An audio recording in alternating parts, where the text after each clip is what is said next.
Si on prend le premier cas très intéressant de triche assistée par GPT en France, il remonte à janvier 2023, à peine 6 semaines après sa mise en ligne.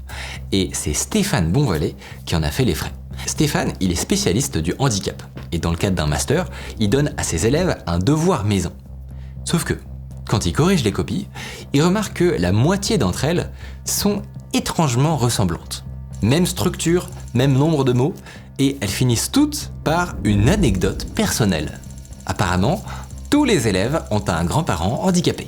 Et le plus bizarre, c'est que les copies contiennent beaucoup moins de fautes d'orthographe que d'habitude. En fait, Stéphane est le premier prof confronté à ce qui est maintenant omniprésent.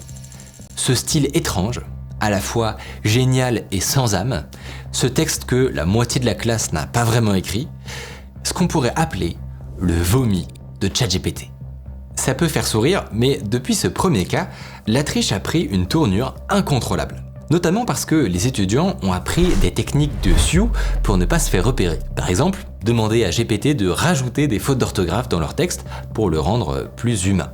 Mais surtout parce que depuis GPT 3.5 et son incapacité à faire de la philosophie, il y a eu un paquet d'itérations chez OpenAI et chez ses concurrents. En seulement quelques mois, les LLM sont devenus capables de prouesses qui, hier encore, relevaient de la science-fiction. Donc oubliez l'assistant enfermé dans ses poids obsolètes, maintenant tous les modèles majeurs ont accès au web pour faire des recherches en temps réel. Oubliez les modèles aveugles, incapables de lire un graphique.